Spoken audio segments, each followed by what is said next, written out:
আজ আমি যে মোডটা নিয়ে কথা বলবো, আপনারা যদি এই মোডটা সুন্দরভাবে অ্যাক্টিভ করে রাখতে পারেন তাহলে আপনার বাসার বিদ্যুৎ বিল অনেকটাই কমে যাবে। যেটা ক্লক এবং টেম্প, এটা যদি দুইটা একসাথে প্রেস করে রাখেন তাহলে আপনার এনার্জি সেভিং মোডটা আপনার এসিতে অ্যাক্টিভ হয়ে যাবে।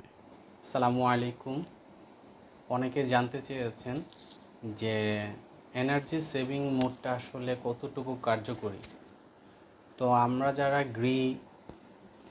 এসি ইউজ করতেছি তাদের অনেকে বলতেছে ইনভার্টার এবং নন ইনভার্টারের মধ্যে আসলে এনার্জি সেভিং মোডটা আসলে কতটুকু কাজ করে।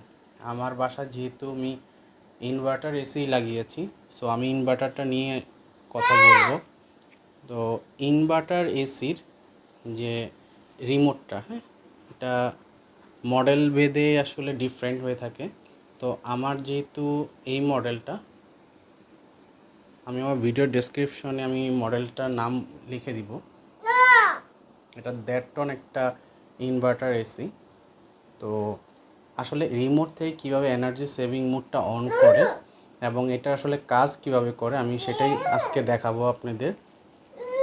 তো এই রিমোটটা হলো যেটা দেখতেছেন যে এখানে হলো অনেকগুলো বাটন আছে, তার মধ্যে হলো যে ক্লক দেখতে পাচ্ছেন কি না, ক্লক, এই যে এখানে ক্লকটা দেখা যাচ্ছে, ক্লক এবং হলো ট্যাম্প।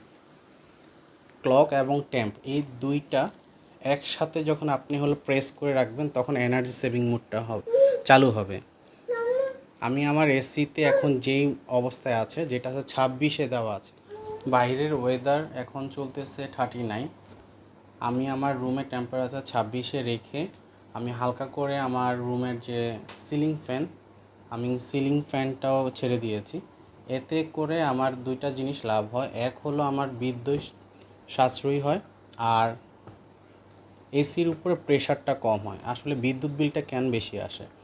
বিদ্যুৎ বিলটা বেশি আসে হলো আপনি যখন কম্প্রেসারটা সবসময় চালু থাকে এবং ফুল স্পিডে চলতে থাকে তখন তার এনার্জি অনেক বেশি কনজিউম করে, যার কারণে আমাদের বিদ্যুৎ অনেক বেশি খরচ হয়। বাট আপনি যখন ফ্যানের কাজটা যখন আপনি সিলিং ফ্যান দিয়ে করবেন তখন আপনি রুমের টেম্পারেচার একটু কমিয়ে যদি রাখেন এবং হলো ফ্যানটা যদি হালকা করে চালিয়ে রাখেন তাহলে সেই ক্ষেত্রে দেখা যাবে যে আপনার রুমের টেম্পারেচারটা ঠিক থাকবে এবং বিদ্যুৎটাও আপনার কম খরচ হবে। আর আমি দেখাচ্ছি যে আসলে যে কীভাবে সেভিং মোডটাও অন করে। এটা হলো সেকেন্ড ওয়ে, আসলে আপনি বিদ্যুৎটা কীভাবে সাশ্রয় করবেন।